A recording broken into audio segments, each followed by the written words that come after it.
So hello and WhatsApp guys, কেমন আছো সবাই? তো চলে আসলাম একটা নতুন ব্লগ নিয়ে। আজকে আমরা এসেছি প্রিন্সেপ ঘাটে।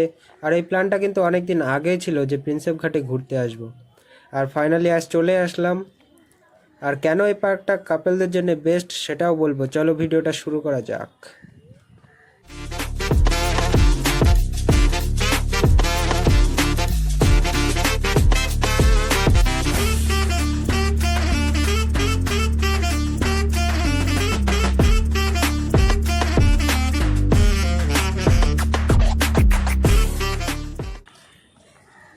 আর স্টেশন থেকে নেমেই প্রথমে ডান দিকে চলে গেলাম। আর ডান দিক গেলেই দেখতে পাবে এই বিশাল বড় হুগলি নদীটিকে।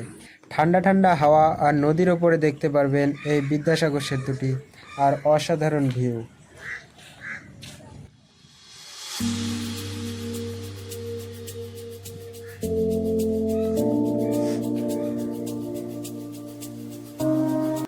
আর এখান থেকে সামনের দিকে গেলে দ্বিতীয় নম্বর ঘাটটি দেখতে পাবে। চলো যাওয়া যাক।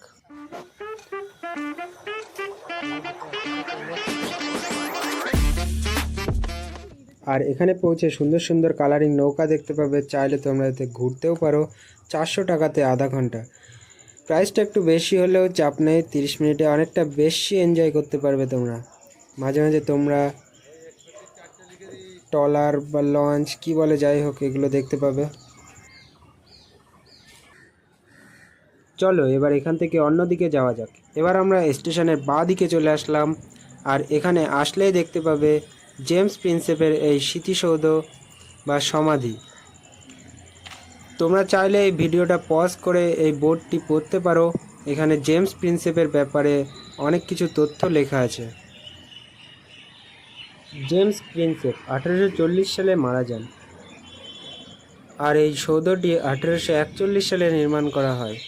তোমরা অনেকে ইতিহাসে পড়েছো হয়তো যে অশোকের শিলালিপি পাঠোদ্ধার করেছিল জেমস প্রিন্সেপ, ইনিই সেই ব্যক্তি।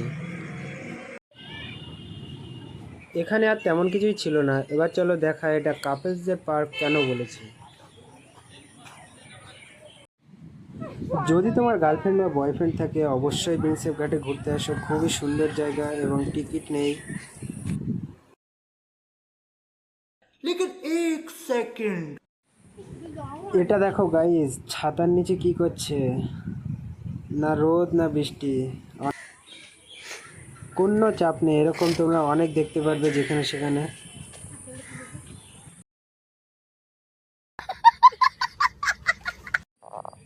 অনেক রিস্ক নিয়ে তোমাদের জন্য এই ভিডিওটা বানিয়েছি। ভালো লাগলে অবশ্যই লাইক অ্যান্ড সাবস্ক্রাইব করে দিও। দেখা হচ্ছে পরের ভিডিওতে।